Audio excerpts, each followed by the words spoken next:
Welcome back. Tonight, we're diving into random, useless Pokemon facts that span generations, regions, and the hidden corners of this universe we've loved for nearly 3 decades. But all of them exist simply to guide you gently into rest. The Space World demo of Pokemon Gold and Silver, shown at a Japanese gaming expo in 1997, revealed dozens of beta Pokemon that never appeared in the final games.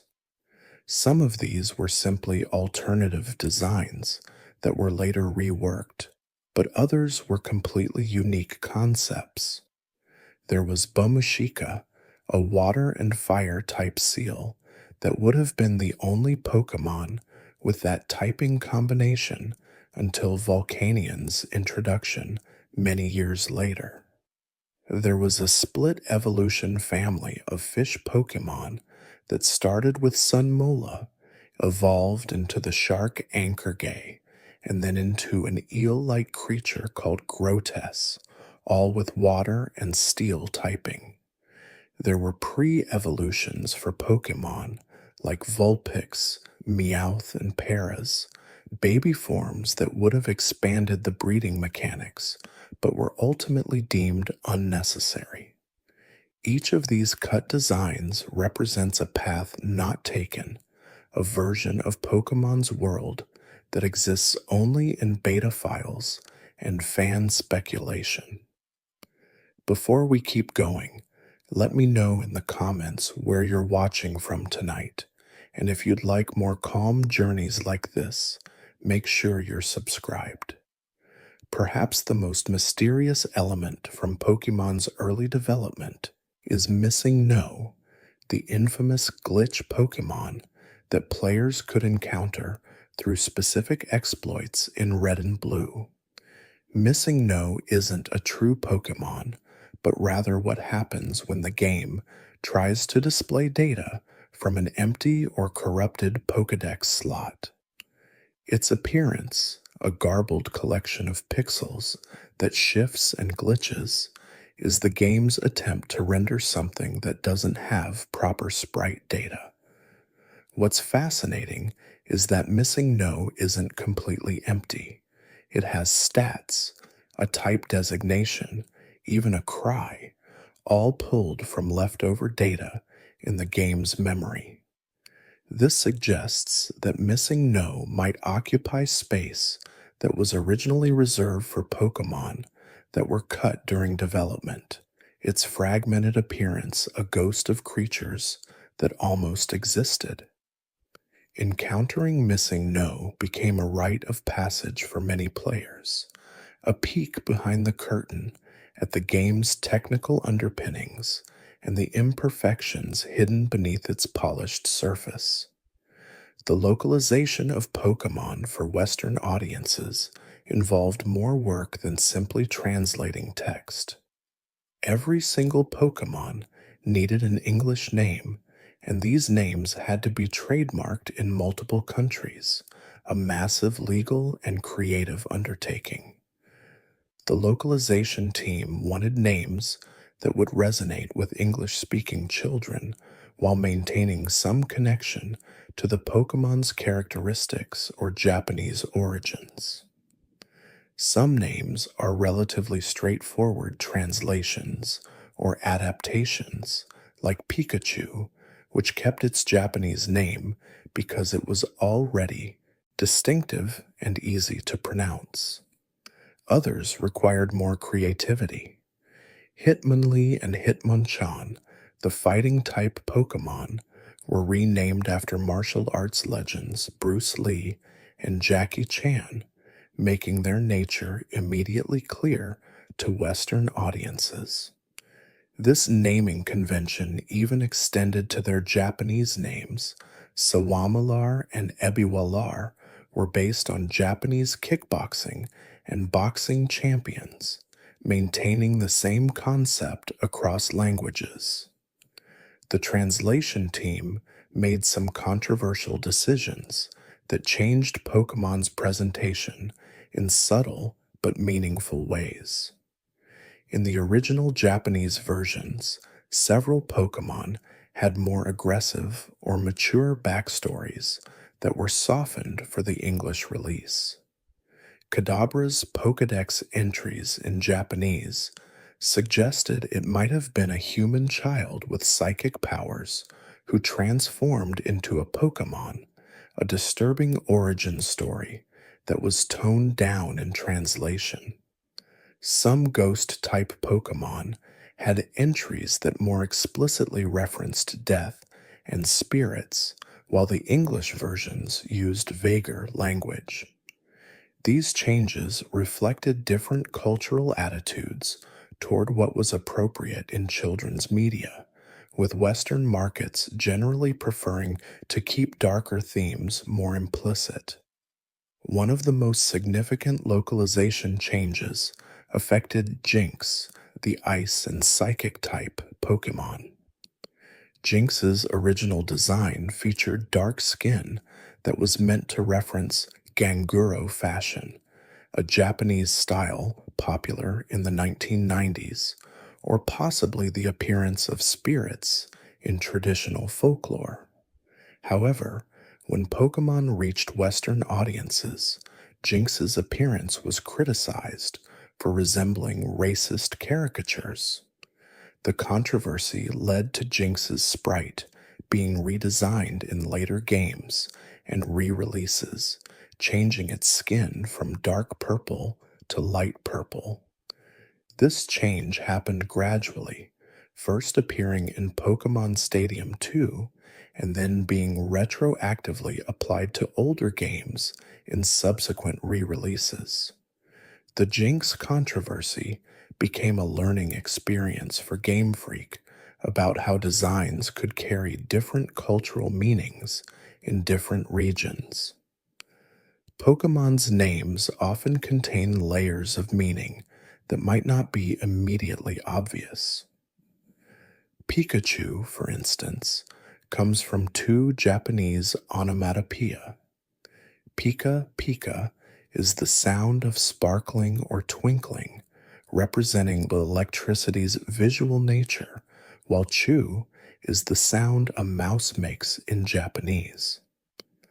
Put them together, and you get a sparkling mouse sound, which perfectly encapsulates Pikachu's essence as an electric rodent.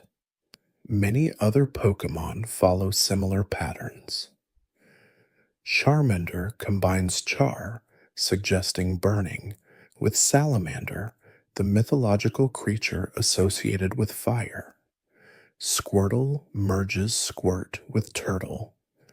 Bulbasaur fuses bulb, referring to the plant bulb on its back, with dinosaur. These portmanteaus make the Pokemon's characteristics immediately recognizable, a clever bit of linguistic design that helps players understand creatures they've never seen before. Some Pokemon names hide their origins in languages other than English and Japanese. Ekans and Arbok, the poison-type snake Pokemon, are simply snake and cobra spelled backward.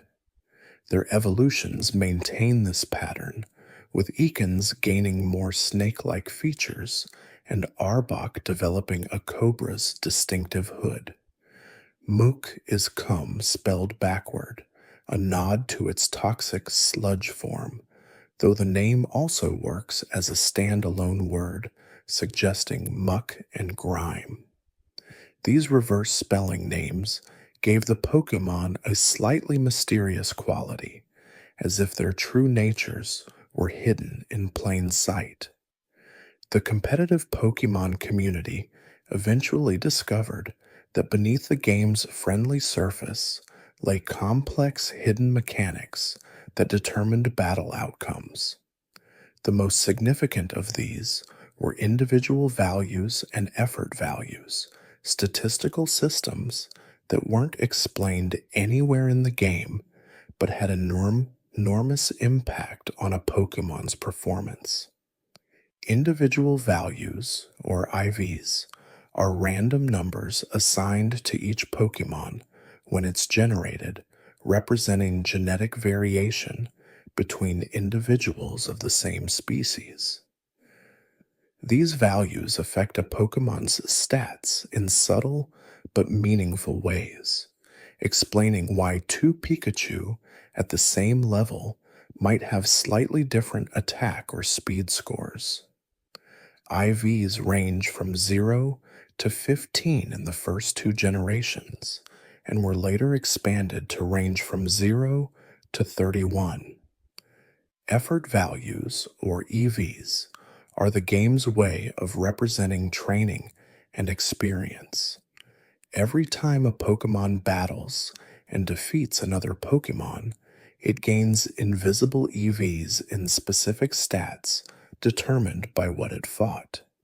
For example, defeating a Machop grants EVs that boost attack, while defeating a Geodude grants EVs that boost defense.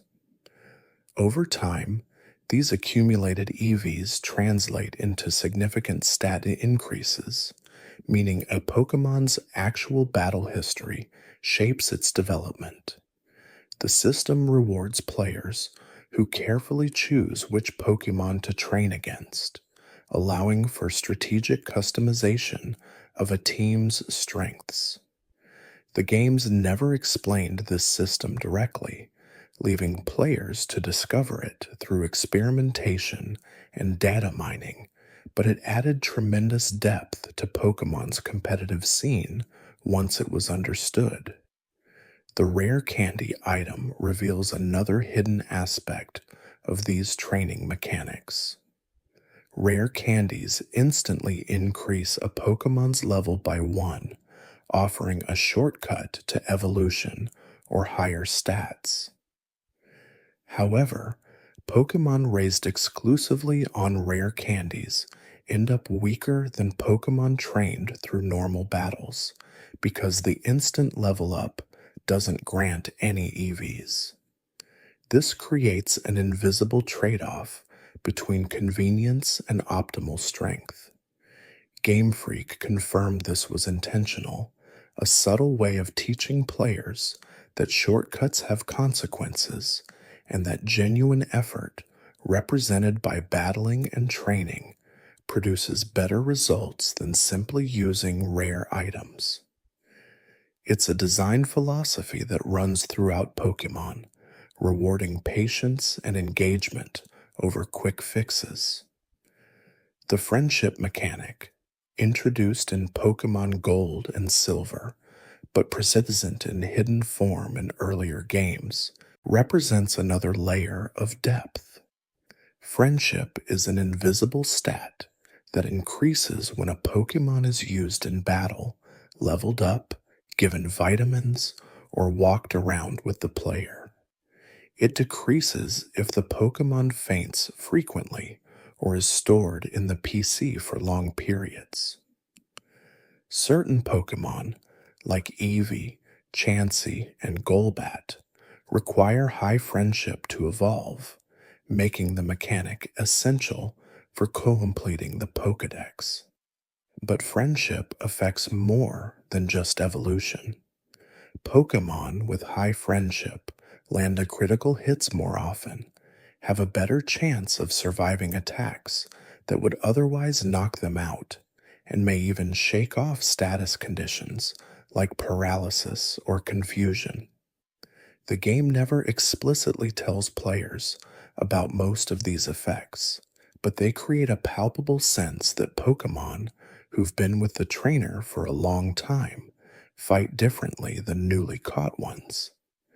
The move accuracy system in early Pokémon games had quirks that baffled players for years. Moves were assigned accuracy percentages that seemed straightforward. Thunder has 70% accuracy, Hydro Pump has 80%, and so on. But the actual formulas used to calculate hit chance were more complex than these percentages suggested, involving threshold comparisons and random number generation that didn't always align with players' intuitive understanding of probability. This led to persistent beliefs that certain moves missed more often than their listed accuracy indicated, or that opposing trainers' Pokémon had better luck than the players. Some of these beliefs were just a confirmation bias, but others were grounded in genuine quirks of how the game's code handled randomness. The accuracy system was refined in later generations to be more transparent and consistent, but those early games' sometimes unreliable hit rates became part of Pokemon's folklore. Critical hits in Generation 1 operated on an entirely different system than later games. Instead of being purely random, with a small base chance, critical hits were influenced by a Pokemon's speed stat. Faster Pokemon had notably higher critical hit rates, and certain moves like Slash and Razor Leaf had drastically increased critical hit chances. This meant that some strategies revolved around maximizing critical hits through speed investment and move selection, creating a different metagame than what players might expect. The system was changed in Generation 2 to reduce the influence of speed and make critical hits more consistently rare, preventing battles from being decided by lucky crits. But that original system added a layer of unpredictability that defined many players' early competitive experiences. The anime that brought Pokemon to television screens worldwide almost didn't happen. When the games became successful in Japan, several companies competed for the rights to adapt Pokemon into an animated series. The contract eventually went to OLM Inc., with Kunihiko Yuyama directing and Takeshi Shudo serving as head writer. Shudo had a very specific vision for the anime, one that was more serious and thematically complex than the executives might have expected. He wanted to explore what it meant for creatures to be captured and forced to fight, to question the ethics of the trainer system rather than simply celebrate it. His early scripts included more melancholy moments, more emphasis on Pokemon as living beings with their own desires and agency. The first episode, titled Pokemon, I Choose You, established Ash Ketchum as the protagonist and Pikachu as his reluctant partner. The episode's emotional core came from Ash and Pikachu's initially antagonistic relationship. Pikachu refused to obey Ash, shocking him with electricity whenever he gave commands. It took a life-threatening encounter with a flock of Spearow for the two to bond, with Ash shielding Pikachu from the attacking birds and Pikachu unleashing a massive electrical attack to save them both. This moment of mutual protection established the template for their relationship throughout the series. The episode was so effective at capturing the spirit of Pokemon that it was later remade as a theatrical film, Pokemon, I Choose You, to celebrate the franchise's 20th anniversary. The anime's production schedule was notoriously grueling. Episodes were sometimes completed just days before they were scheduled to air, with animation teams working around the clock to meet deadlines. The Western localization had even tighter schedules. Episodes were dubbed into English and sent to American television stations mere weeks after their Japanese broadcast. This breakneck pace led to some interesting creative choices. The English voice actors often had to improvise dialogue to match lip flaps or fill gaps where cultural references didn't translate. Jokes were rewritten on the fly. References to Japanese culture were replaced with more universal humor, and occasionally, entire plot points were adjusted to make sense for Western audiences who might not understand the original context. One of the most infamous incidents in Pokemon anime history occurred in December 1997 with the episode Electric Soldier Porygon. This episode featured an extended sequence where Pikachu destroyed incoming missiles with electrical attacks, creating rapidly flashing red and blue lights that filled the screen. These flashing lights triggered photosensitive epileptic seizures in hundreds of Japanese viewers, many of them children. The incident made international news and led to Pokemon's temporary suspension from television. The episode was never re-aired and has never been officially released outside Japan. Strangely, despite the episode's title, Porygon bore no responsibility for the problematic flashing lights. Those were caused by Pikachu's attacks, but Porygon and its entire evolutionary line were effectively banned from major anime appearances afterward, an unfortunate consequence of being associated with the controversial episode. The voice of Pikachu, Ikue Otani, became so synonymous with the character that her performance was kept in every localized version of the anime worldwide. Unlike human characters, whose voices changed when the show was dubbed into different languages, Pikachu always sounded the same, speaking only in variations of its name. Otani had to develop an entire emotional vocabulary using just the sounds Pika, Chu, and Pikachu, conveying happiness, sadness, anger, fear, and dozens of other states through tone and inflection alone. Her performance became as iconic as Pikachu's design, a rare example of a voice acting role that transcended language barriers. Before we continue deeper into these facts, if you've been enjoying this calm exploration of Pokemon's history, consider subscribing so you don't miss future videos like this. There's something peaceful about learning these small details, about seeing how much thought and work went into creating the games and shows we grew up with. Now, let's turn our attention to the Pokémon trading card game, which became a phenomenon almost as large as the video games themselves. The TCG was developed by Media Factory and Creatures Inc., launching in Japan in October 1996, just months after the video games.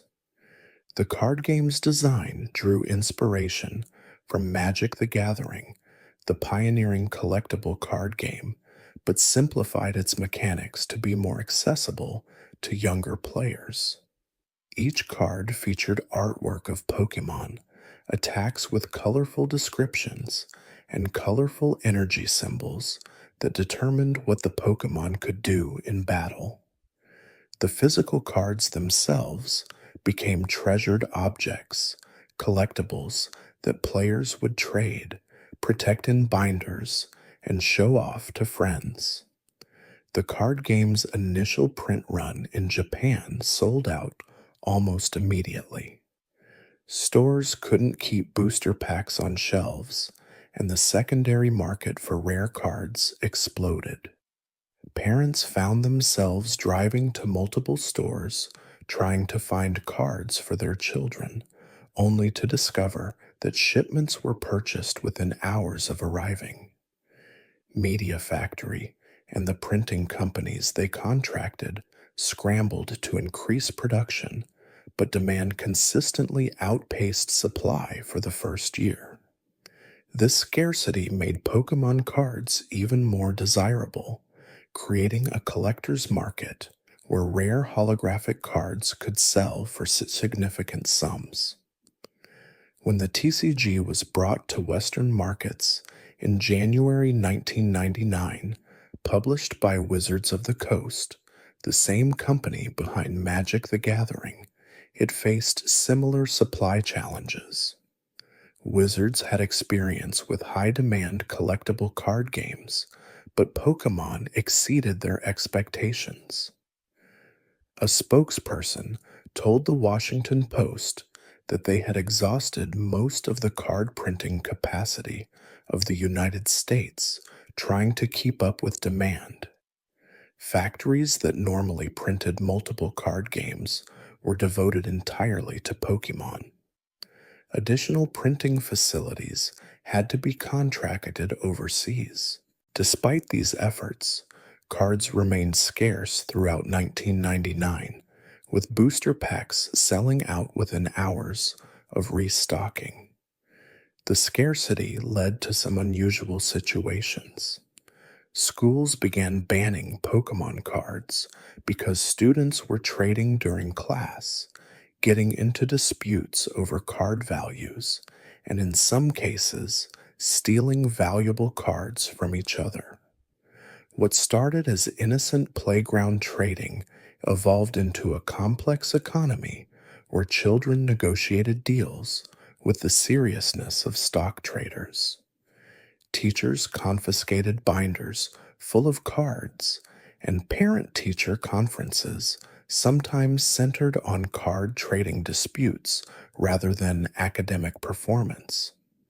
The cards had become more than game pieces, they were social currency.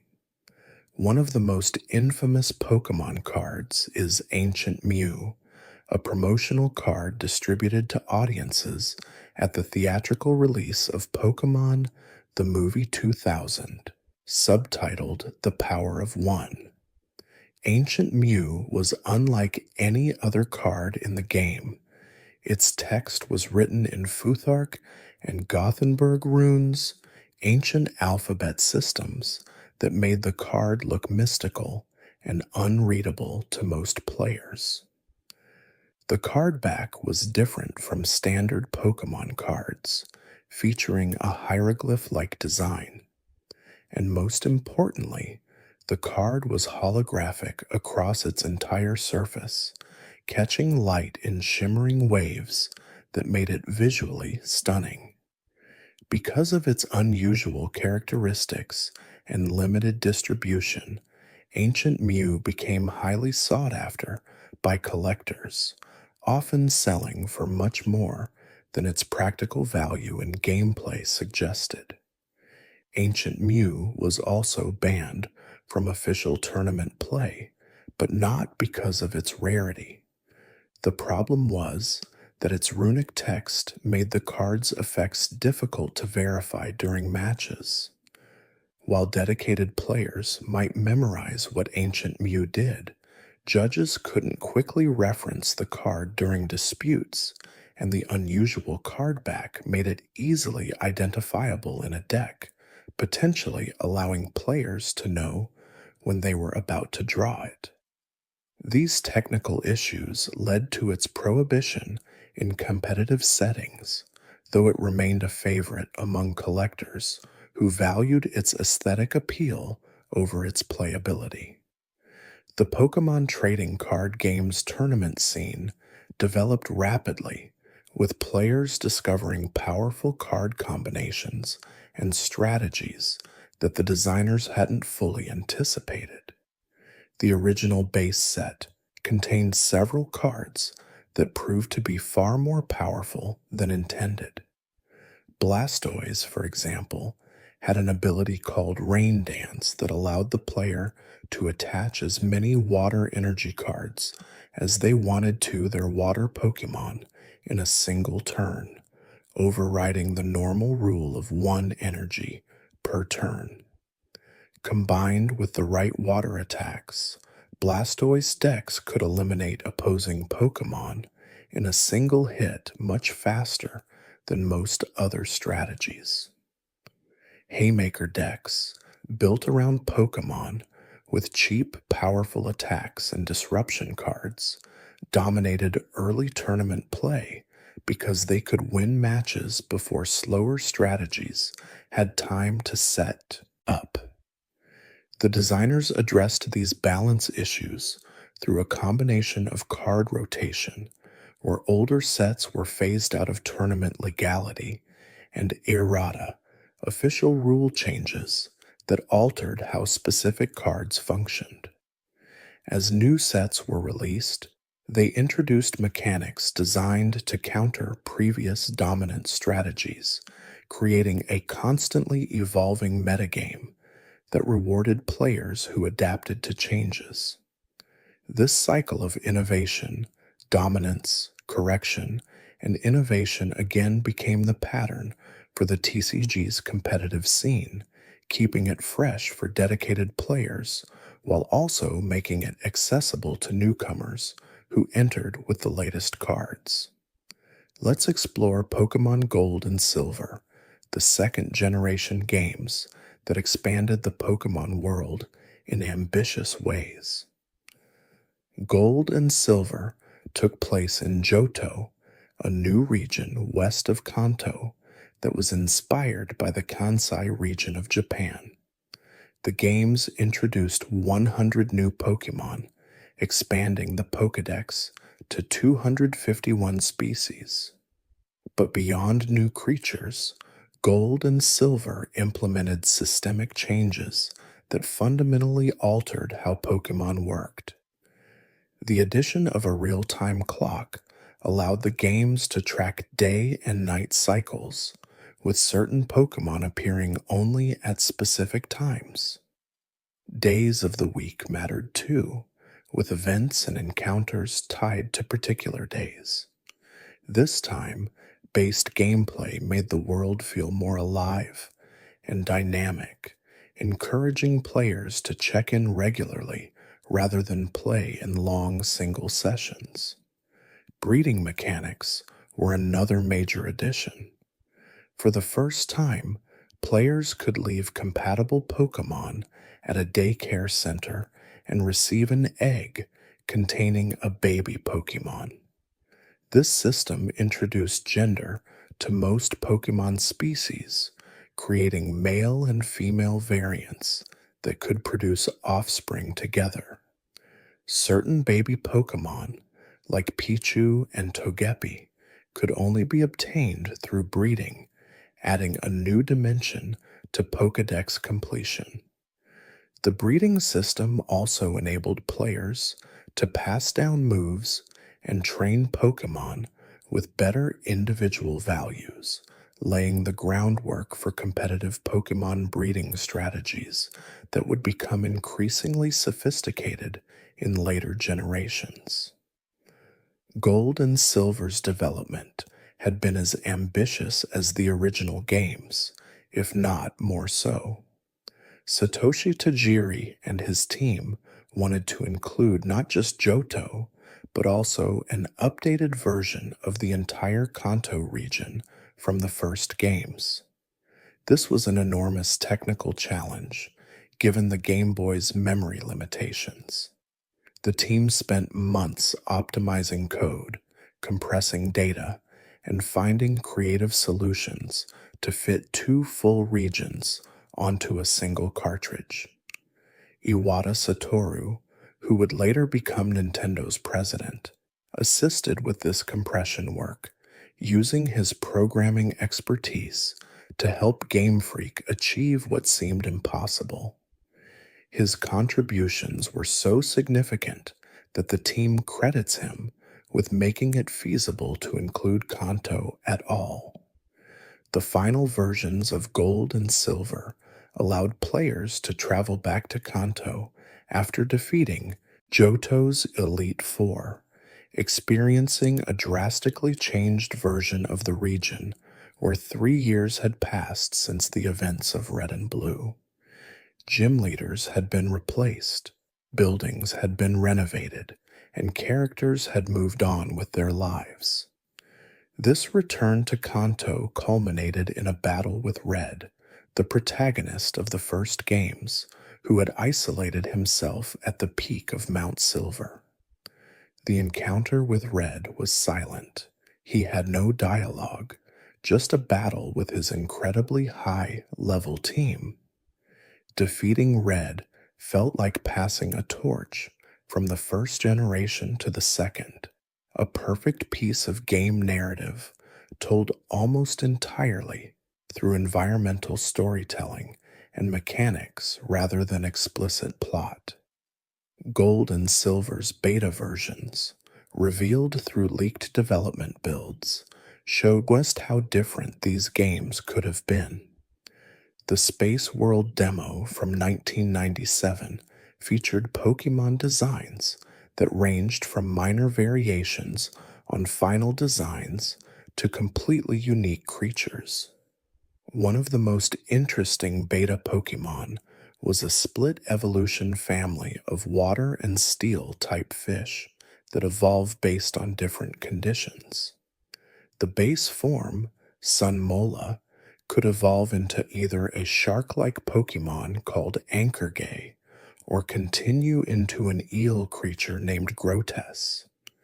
This branching path never made it to the final game, though similar concepts would appear in later generations with Pokémon like Eevee's multiple evolutions or Wurmple's split paths.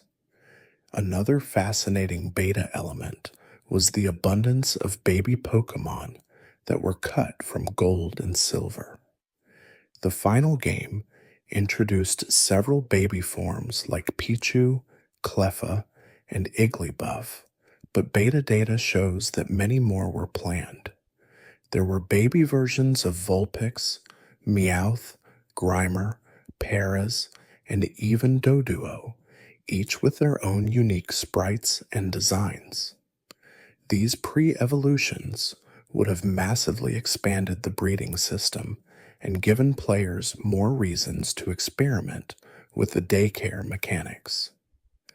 However, the team ultimately decided that too many baby Pokémon cluttered the Pokédex without adding enough meaningful gameplay variety. Most were cut, though a few select ones remained to demonstrate the breeding concept without overwhelming players.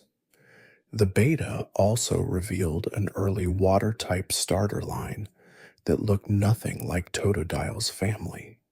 These aquatic creatures had more rounded, seal-like features and would have evolved through 2 stages into bulkier forms. The designs were charming, but apparently didn't test well internally, leading to their replacement with the more reptilian Totodile line that players eventually received. What's interesting is that some elements from these beta starters seem to have influenced later Pokémon designs, suggesting that Game Freak doesn't completely discard unused concepts, but rather archives them for potential future use. One beta Pokémon that has captured fans' imaginations is a fire-type bear line that was meant to be Johto's fire starter before being replaced by Cyndaquil. The 3-stage family started with Hanaguma, a small bear cub, evolved into Volbear, and reached its final form as Dynabear. These bears had a more aggressive, powerful aesthetic compared to Cyndaquil's quieter design. While we did eventually get bear Pokémon in Gold and Silver with Teddiursa and Ursaring, those were normal types found in the wild rather than fire starters, and their designs bore little resemblance to the beta fire bears. It makes you wonder how different the second generation's identity might have been. If players had started their journeys with a fire bear instead of the flame-backed echidna we came to love. The development of Johto's legendary Pokémon went through multiple iterations as well.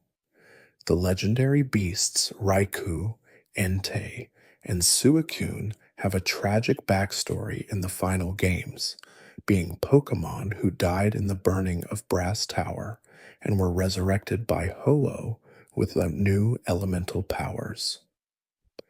But early story documents suggested a different origin, one where the beasts were always legendary spirits tied to natural phenomena like storms, volcanic eruptions, and northern winds. The resurrection story was added later to connect them more directly to Ho-Oh and give the Johto legends a more cohesive narrative. This change made the legendary Pokémon feel more integrated into the region's history rather than simply being powerful creatures that happened to exist there. The roaming legendary mechanic, where Raikou, Entei, and Suicune moved randomly across Johto's map, was designed to create a sense of pursuit and unpredictability. Each time the player moved between routes or entered a new area, the game recalculated the legendary beasts' positions, creating the impression that they were actively traveling through the region. This made encounters with them feel special and hard-earned rather than guaranteed. Players developed strategies for tracking the roaming legends, using the Pokédex to check which route they were on and planning movement paths to intercept them.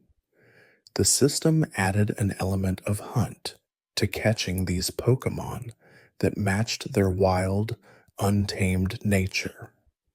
Unown, the psychic-type Pokémon, shaped like letters of the alphabet, represented one of Gold and Silver's most unusual design experiments. There are 28 different forms of Unown, one for each letter of the Latin alphabet, plus question mark and exclamation point forms added in later versions. Each form is functionally identical, with the same stats and only one move, hidden power, yet collectors felt compelled to catch all 28 variants. Unown inhabited the ruins of Alf, a mysterious archaeological site filled with puzzles based on arranging unknown into words and phrases. The ruins suggested an ancient civilization that had used Unown as a writing system, though the games left most of this lore deliberately vague and open to interpretation.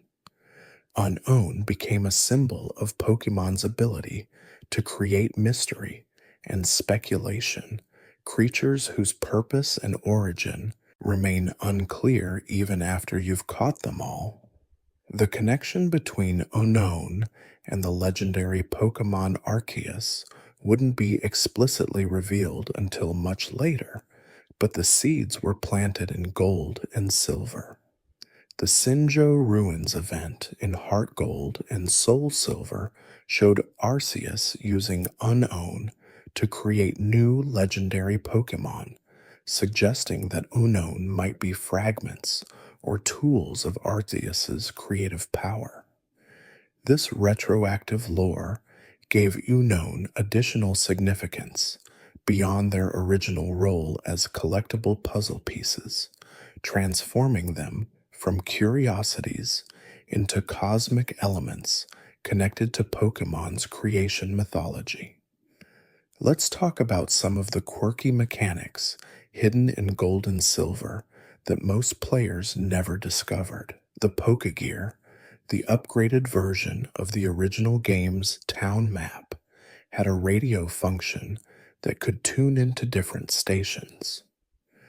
One station, the Poke Flute channel, played the iconic melody that woke sleeping Pokemon.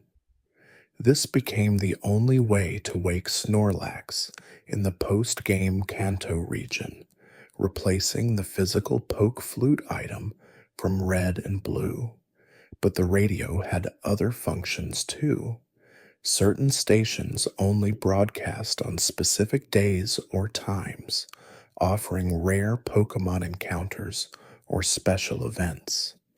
The blue card station played music that could attract Pokémon to headbutt trees, while other stations provided hints about where to find rare species.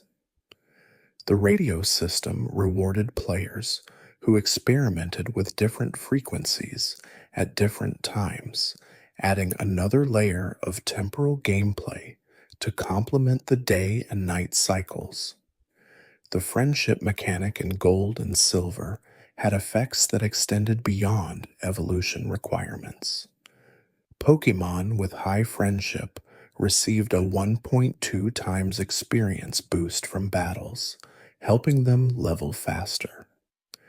During battles, high friendship Pokemon had roughly a 10% chance to survive attacks that would normally knock them out, instead enduring with 1 HP and a message about how they toughed it out to show the trainer they were okay. They also had increased chances to shake off sleep, confusion, and paralysis, mechanical advantages that made friendship training worthwhile even for Pokemon that didn't evolve through friendship.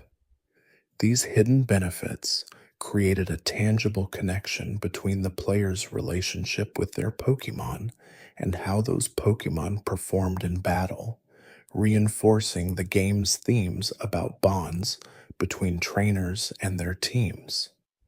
Pokemon's move pool diversity expanded significantly in Generation 2 with the introduction of dozens of new attacks.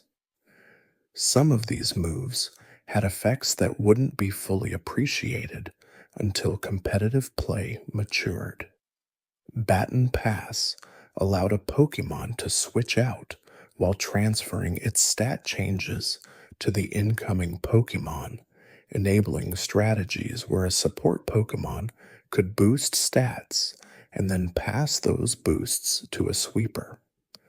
Perish Song forced both the user and the target to faint after 3 turns unless they switched out, creating a countdown timer that could pressure opponents into making unfavorable switches. Weather moves like Sunny Day and Rain Dance altered the battlefield conditions, boosting certain types of attacks while weakening others and enabling Pokemon with weather-based abilities to activate their effects. These tactical additions gave battles more strategic depth and opened up team-building possibilities that hadn't existed in the first generation. The Steel type was introduced in Generation 2 primarily to provide a counter to the overpowered Psychic types from Generation 1. Steel-type Pokémon resisted psychic attacks and many other types, making them excellent defensive anchors for teams. The type also introduced the concept of immunities beyond the ghost-normal interaction, with Steel types being completely immune to poison. This created interesting dynamics where certain status strategies that worked against most Pokémon were useless against Steel types, forcing players to diversify their approaches. The addition of Steel, along with Dark type that same generation, rebalanced the type chart and made competitive battling more complex and strategic. Dark type Pokémon were specifically designed to counter psychic types as well, being immune to psychic attacks and dealing super effective damage with dark moves. This was a direct response to how dominant psychic Pokémon had been in Generation 1, where they had virtually no weaknesses due to the bug type being underpowered and ghost moves being ineffective due to a programming error. Dark types like Umbreon and Tyranitar became popular not just for their designs, but for their utility in checking psychic threats that had previously been nearly unstoppable. The type's thematic association with trickery ambushes, and fighting dirty gave it a distinct identity beyond just being the psychic counter. The introduction of held items in gold and silver opened up another dimension of strategy. Pokemon could now carry items like berries that healed status conditions, choice items that locked them into one move but boosted its power, or leftovers that gradually restored HP each turn. These held items had to be considered during team building, as the right item could turn a marginally useful Pokemon into a genuine threat or shore up a dangerous weakness. The held item mechanic also affected trading and collection, as some items were rare and version exclusive, encouraging players to trade not just Pokemon, but items as well. Let's shift focus to the Pokemon movies, theatrical releases that expanded the franchise's storytelling beyond the games and anime series. The first Pokemon movie, Mewtwo Strikes Back, released in Japan in 1998 and in North America in 1999, became a cultural phenomenon. The movie explored themes of identity, creation, and the ethics of genetic engineering through Mewtwo's existential crisis. Mewtwo, a Pokemon cloned from Mew and engineered to be more powerful, questioned whether its artificial origin made it inferior to naturally born Pokemon.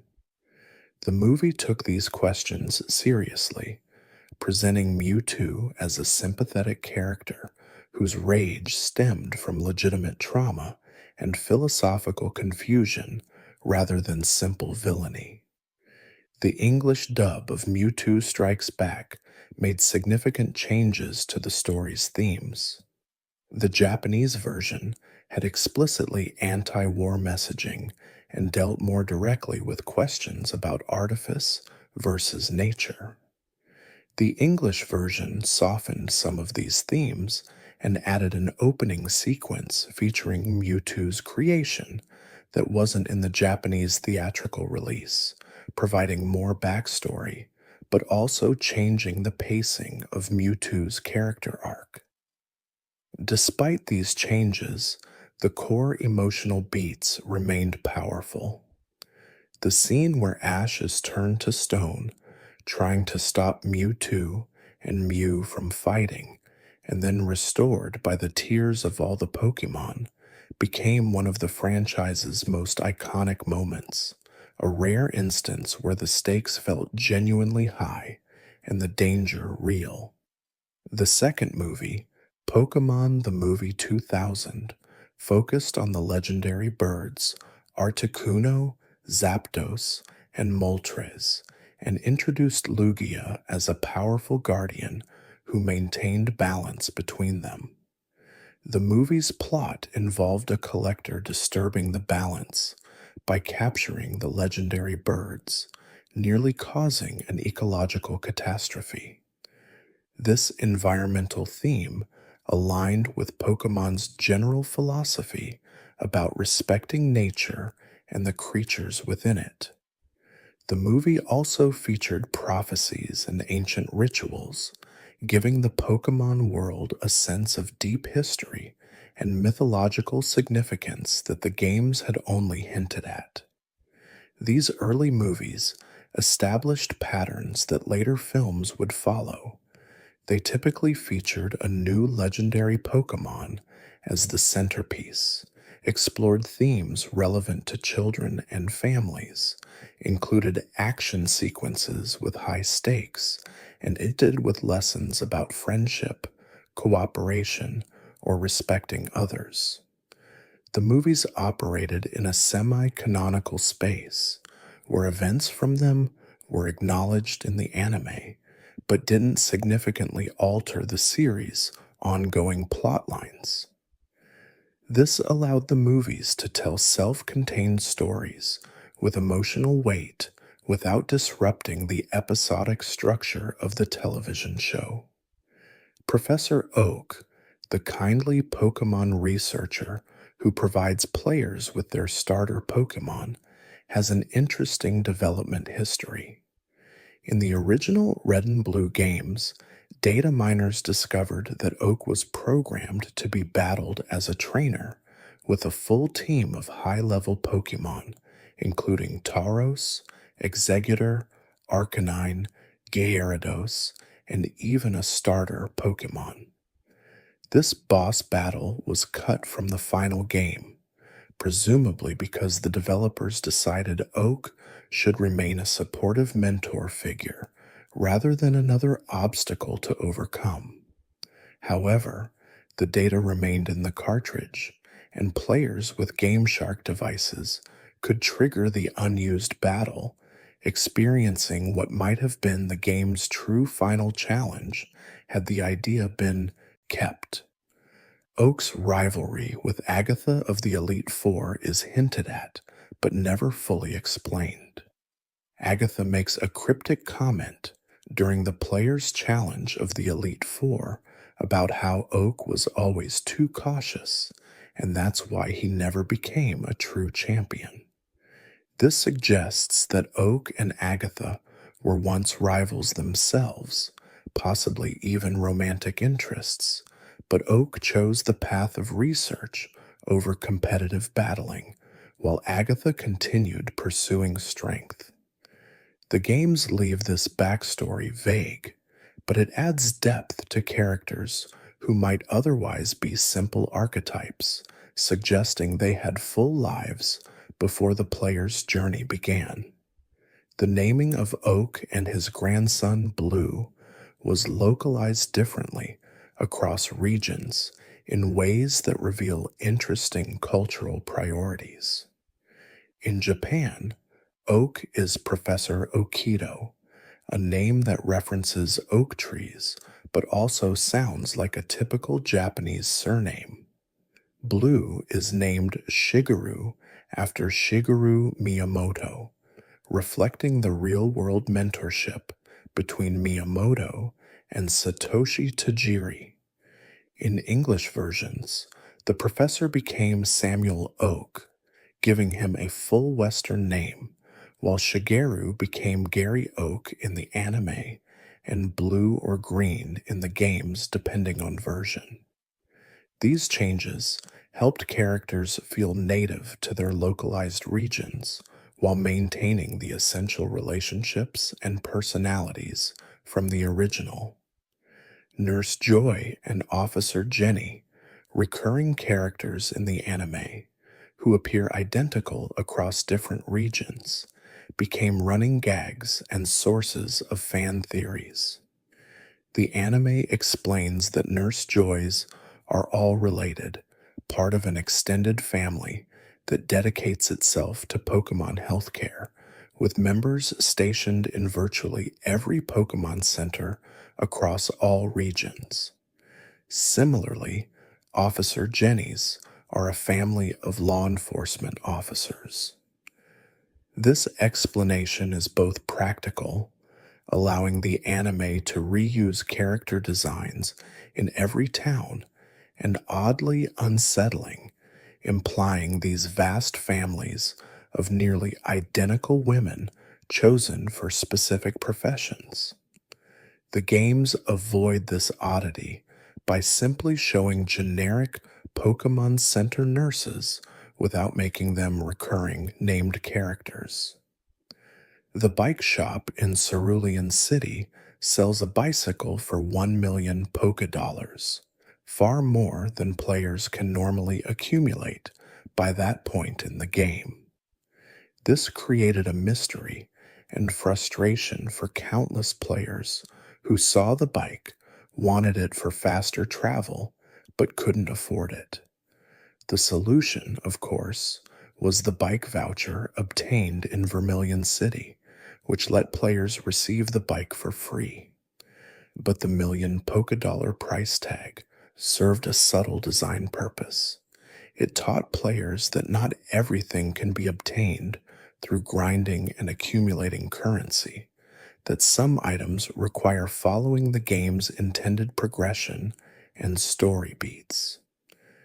It was a gentle pushback against the RPG player instinct to solve problems by earning more money. Mount Moon, one of the earliest caves players navigate in Red and Blue, contains several connected facts that paint a picture of Game Freak's design philosophy. The cave is dark, requiring the HM flash to illuminate, but flash isn't mandatory to progress. Players who didn't have flash or chose not to use it could navigate Mount Moon through memorization and careful attention to wall positions, creating a more challenging but possible path. This optional difficulty represented Game Freak's willingness to let players choose their experience. Similarly, the cave contained fossils that could be revived into Pokémon, introducing the concept that some Pokémon weren't found in the wild, but had to be obtained through special methods, expanding players' understanding of how the Pokémon world worked. The super nerd trainer in Mount Moon, who demands the player pay him to pass, then battles regardless of whether they agree, was one of the earliest moments teaching players that not all NPCs are friendly or trustworthy. Most trainers in Pokémon are sportsmen who battle fairly and reward victory with prize money. This particular trainer violated those expectations, essentially extorting the player before attacking anyway. It was a small moment of moral complexity in an otherwise straightforward game, suggesting that the Pokémon world had people with less than noble motivations. Lavender Town remains one of Pokémon's most atmospheric locations, a settlement defined by the Pokémon Tower, a cemetery where deceased Pokémon are buried and memorialized. The tone of Lavender Town was distinctly melancholic compared to the rest of the game. The music, composed in a minor key with a haunting melody, created a sense of sadness and unease. Ghost Pokémon haunted the tower, and the player encountered spirits and mourning trainers throughout. This was Pokémon confronting death directly, acknowledging that Pokémon could die and that trainers grieved for them. For a game marketed primarily to children, this was a surprisingly mature thematic element, treating loss with respect rather than avoiding it. The Lavender Town Syndrome became one of gaming's most persistent urban legends. According to the legend, the original Japanese version of Red and Green had a slightly different musical track for Lavender Town that operated at frequencies particularly irritating to children's ears. The legend claims this caused headaches, nausea, and in extreme retellings, even suicides among young players.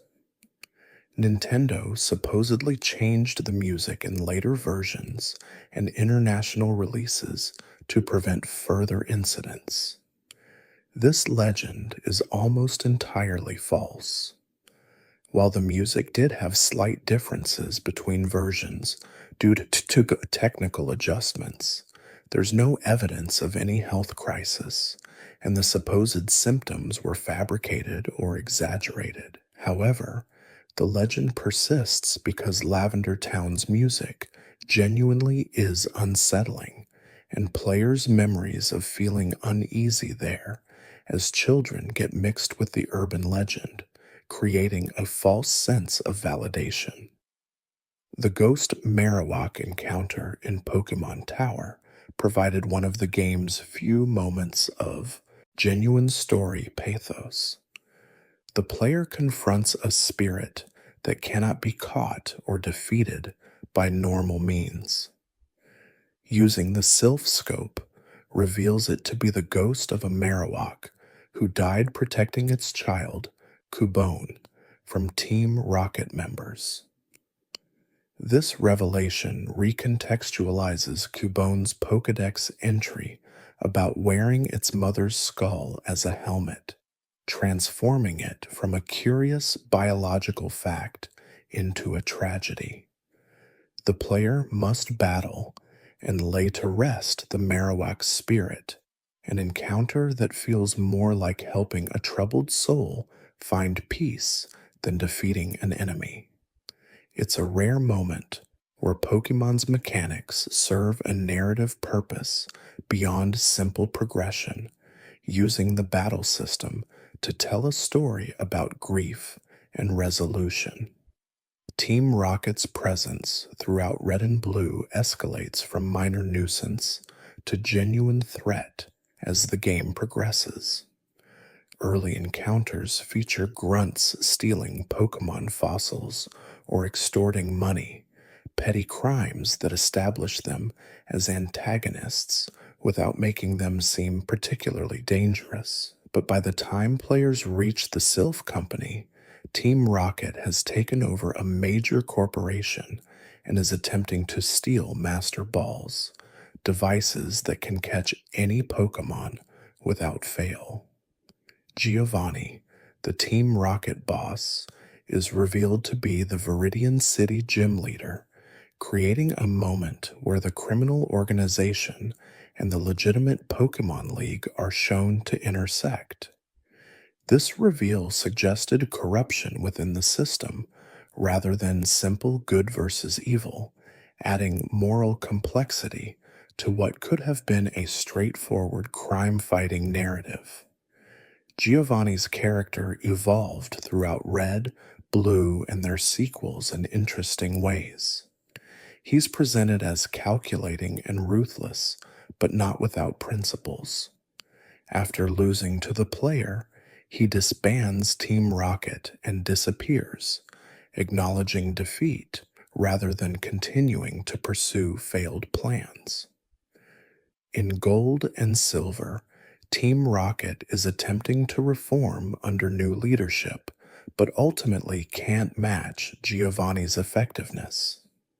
A radio broadcast late in Gold and Silver reveals that Giovanni is somewhere training to become stronger, suggesting he hasn't given up on his goals, but has stepped away to reflect and improve. This characterization made Giovanni more than a simple villain, portraying him as someone with convictions and the self-awareness to know when his approach had failed. The Sylph Company building, where Team Rocket makes their major play, introduced one of the game's most elaborate puzzle sections. The building's teleporter maze required players to navigate between floors, solving spatial puzzles to reach Giovanni. These puzzles were optional in the sense that skilled players could figure them out quickly, but for many players, especially younger ones, the Sylph Company became an hours-long ordeal of trial and error. The building also contained the most powerful Pokémon that could be found in the wild up to that point, as well as numerous trainers with strong teams. It was the game's way of testing whether players were ready for the final gyms and Elite Four, ensuring they had developed their skills sufficiently to handle the challenges ahead. The Cinnabar Island Gym, led by Blaine, was the only gym in the game where answering trivia questions could help players avoid some trainer battles. The gym was set up like a quiz show with questions about Pokemon facts that, if answered correctly, allowed players to bypass trainers. This created an alternative path for players who had paid attention to Pokédex entries and NPC dialogue throughout the game, rewarding knowledge rather than just battling skill. For players who didn't know the answers or wanted the experience points from trainer battles, The gym still functioned normally, but the quiz elements added variety to what had become a fairly standardized gym formula. Cinnabar Island is also home to the Pokémon Mansion, an abandoned building filled with high level wild Pokémon and diary entries that tell the story of Mewtwo's creation. The mansion serves as environmental storytelling, revealing through scattered documents how scientists discovered Mew in a South American jungle and attempted to clone it, creating Mewtwo in the process. The diary entries become progressively more disturbed as the project continues, culminating in the revelation that Mewtwo was born on February 6th, but the writer refers to it as too powerful, too savage. The mansion is destroyed, presumably by Mewtwo itself, leaving only ruins and these cryptic records. Players who never read the diary entries would miss this entire background narrative, but for those who explored and read carefully, it provided crucial context for Mewtwo's existence and motivation. The Elite Four in red and blue represented the game's final challenge before facing the rival as champion. Each member specialized in a specific type: Lorelei with ice, Bruno with fighting, Agatha with poison and ghost, and Lance with dragon. These specialists forced players to have diverse teams capable of handling different strategies, punishing anyone who had relied too heavily on a single powerful Pokémon. Lance, the Dragon Master, became particularly iconic. His team featured Pokémon like Dragonite, Gyarados, and Aerodactyl, creatures that felt appropriately legendary for the penultimate challenge. His theme music, shared with all Elite Four members, conveyed a sense of importance and culmination, signaling that these battles represented everything the player had been building toward. The rival battle as champion provides the game's emotional and mechanical climax. Throughout the journey, the rival has appeared at key moments, always slightly ahead of the player, always seeming more prepared and confident.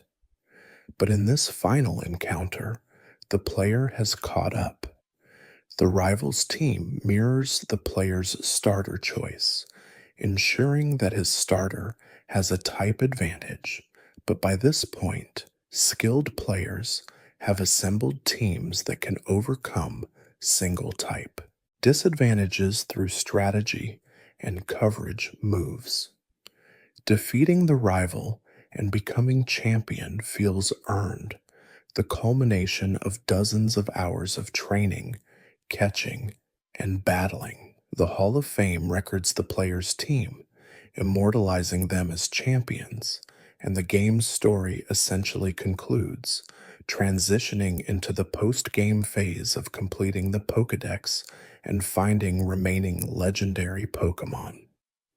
Mewtwo awaits players in Cerulean Cave, an endgame location accessible only after becoming champion.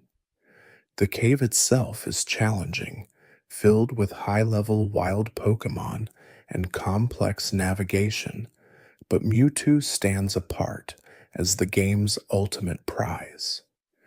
At level 70, it's higher level than any trainer's Pokémon in the main story, and its stats are among the highest in the game.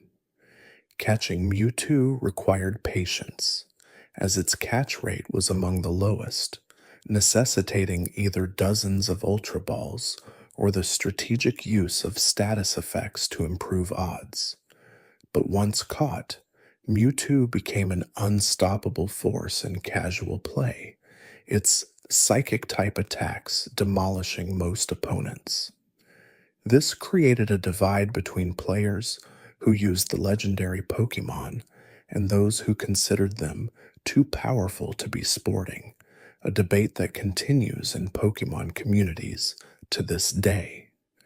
The original Red and Blue games contained numerous glitches beyond MissingNo, quirks in the code that created unintended behaviors.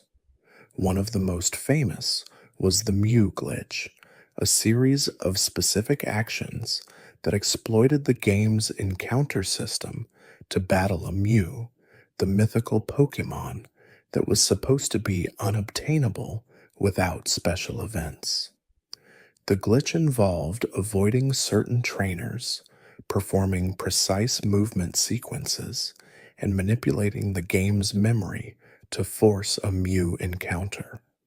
While this was clearly unintended, many players considered it a valid way to obtain Mew since official distribution events were rare and often region exclusive. The glitch's existence created philosophical debates about what constitutes legitimate gameplay versus exploitation. Mew itself has a fascinating origin story. It was added to Pokémon Red and Green just weeks before the games were finalized, inserted by programmer Shigeki Morimoto without the knowledge of most of the development team. Nintendo and Game Freak hadn't planned major distribution events for Mew initially, making it a secret bonus that only a handful of developers knew existed. When players began discovering references to Pokémon 151 in the game code, and Pokédex despite only 150 being normally obtainable, speculation about this mysterious missing Pokémon exploded. Nintendo eventually confirmed Mew's existence and ran promotional events where players could download Mew to their cartridges, turning the secret into a marketing phenomenon that drove continued interest in the games long after their initial release. The concept of trade evolutions introduced an element that remains controversial in the Pokemon community. Pokemon like Machoke, Graveler, Haunter, and Kadabra could only evolve by being traded to another player, requiring social interaction to complete their evolutionary lines. This design decision served multiple purposes. It encouraged players to connect and trade, strengthening the social bonds around Pokemon. It made certain Pokemon more valuable, since not everyone had trading partners readily available, and it created a sense of community achievement, where players needed to help each other to fully experience the game. However, it also locked content behind social requirements that some players, particularly those without friends who played Pokemon or those playing years after the game's release, couldn't easily fulfill. Modern Pokemon games have addressed this to varying degrees, but the trade evolution mechanic remains a divisive element of the series' design philosophy. Version-exclusive Pokémon served a similar social function as trade evolutions. Red and Blue each had several Pokémon that could only be caught in one version, like Growlithe in Red and Vulpix in Blue, or Oddish in Red and Bellsprout in Blue. These exclusives were designed to make both versions as feel valuable and to encourage trading between players who bought different versions. The system worked extraordinarily well from a business perspective, as many dedicated fans bought both versions or had siblings and friends who split versions between them. It also meant that completing the Pokédex, the game's stated ultimate goal, was impossible without interacting with other players, either through trading or by owning multiple games and systems.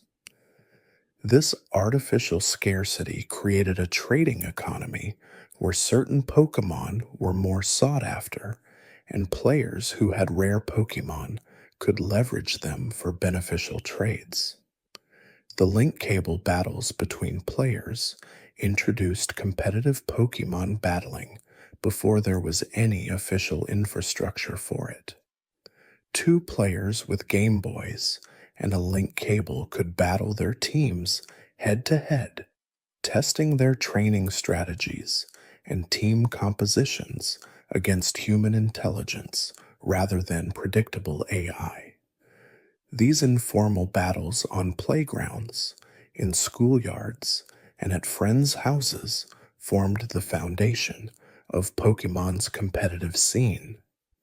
Players discovered through experience that certain Pokemon were stronger than others, that type coverage mattered more than individual power, that speed tiers determined who attacked first and could be the difference between victory and defeat. These lessons were learned through trial and error, shared through word of mouth, and later through early internet forums, building a competitive metagame entirely separate from the game's intended casual experience. The discovery of Stat Experience, the Generation 1 equivalent of EVs, happened through this competitive community's efforts to understand why some Pokemon performed better than others at identical levels. Stat Experience was gained by defeating Pokemon, with each defeated Pokemon granting experience towards specific stats based on its base stats. Over time, these accumulated stat experience points translated into significant permanent increases to a Pokemon's stats. The mechanic was completely invisible within the game, never explained or referenced, meaning players had to discover it through data mining and systematic testing. Once understood, stat experience became crucial for co-competitive play, as properly trained Pokemon had substantially better stats than untrained ones. The community developed training regimens, identifying which Pokemon granted the best stat experience for optimizing specific stats, creating a metagame around preparing teams for co-competitive battling. Let's explore some design elements that defined Pokemon's identity in ways that might not be immediately apparent. The decision to limit players to carrying 6 Pokemon at a time wasn't arbitrary. 6 was chosen because it created interesting strategic decisions, enough Pokemon to have type coverage and strategic variety, but not so many that every possible situation could be prepared for. It meant players had to choose what to bring, leaving some Pokemon in storage and accepting that their team might face disadvantageous matchups. This limitation also made battles manageable, preventing them from becoming overwhelmingly long as players cycled through dozens of Pokemon. 6 felt like a team, a small group of companions, rather than an army. It was intimate enough that players could remember all their Pokemon's names and capabilities while still offering tactical depth. The happiness mechanic, visible in later games but present in hidden form in the originals, reflects Game Freak's philosophy about treating Pokemon kindly. Pokemon that faint frequently are traded or are kept in storage for long periods lose happiness. Pokemon that are used in battle, given vitamins, or simply walked around with gain happiness. This invisible system encourages players to actively use their Pokemon rather than stockpile them, to avoid letting them faint unnecessarily, to engage with them as companions rather than tools. Certain evolutions require high happiness, mechanically enforcing the idea that strong bonds lead to growth. It's a subtle way of embedding the franchise's values about friendship and care directly into the gameplay systems. The bicycle's speed in the original games was carefully calibrated. It moved exactly twice as fast as walking, making travel significantly faster, but not so fast that players would rush past areas without absorbing their details. This speed also made navigating certain puzzle sections manageable, requiring quick reflexes, but not superhuman precision. In later generations, when running shoes were added as an alternative to cycling, the games maintained this careful balance, ensuring that player movement felt good, responsive enough to be satisfying, but controlled enough that the world didn't become a blur. HM moves, hidden. Machines that taught Pokemon utility, moves like cut, surf, and fly, were permanent once learned, requiring careful consideration about which Pokemon would be taught these often weak moves. This created an interesting resource management puzzle. Players needed certain HMs to progress through the game, accessing areas blocked by trees, water, or other obstacles, but dedicating move slots to HM moves meant sacrificing potential combat moves. Many players developed HM slave Pokemon, team members whose primary purpose was knowing multiple HM moves to navigate the overworld, freeing other Pokemon to maintain optimal battle movesets. This was an elegant solution to a design problem Game Freak had created, though later generations would recognize the frustration of permanent HM moves and introduce mechanics to make them temporary or eliminable. The Pokeball design, simple and iconic, supposedly drew inspiration from Andy Warhol's Campbell's soup can paintings, according to some sources, though this has never been officially confirmed by Game Freak. What is clear is that the Pokeball's design, a sphere split horizontally with contrasting colors and a central button, became one of gaming's most recognizable images.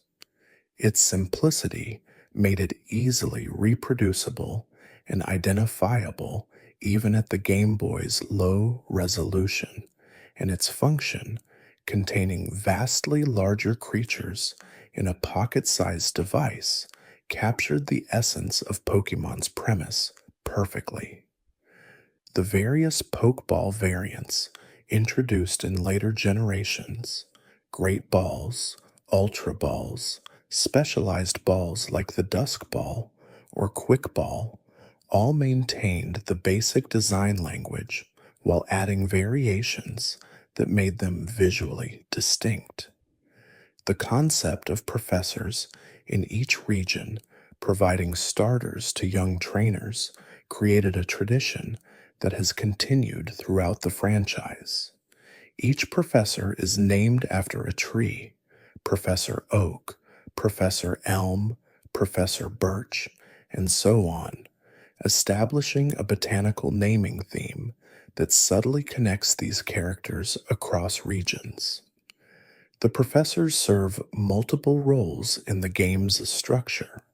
They provide the initial Pokemon that begins the player's journey, offer guidance and objectives throughout the adventure, evaluate the player's Pokédex completion, and represent the scientific study of Pokémon as a legitimate academic field.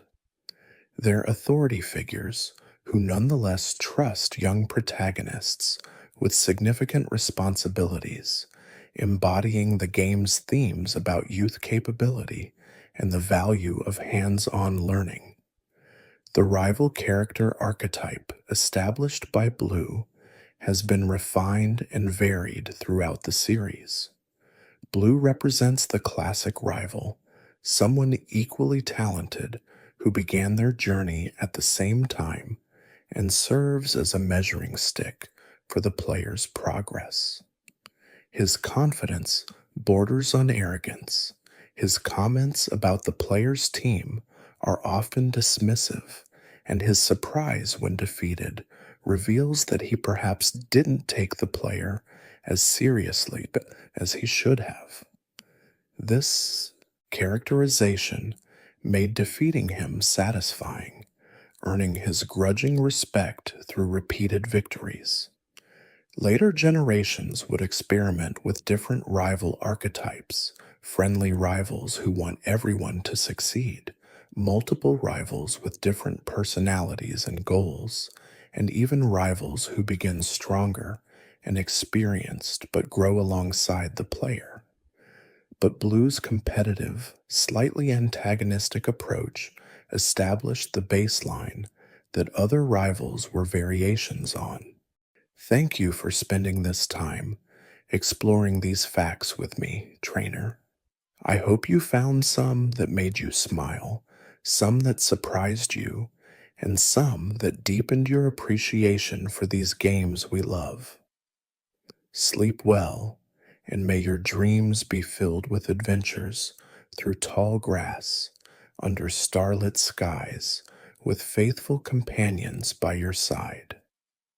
Until next time, this is your guide through the Pokémon world, wishing you peaceful rest and many more journeys to come.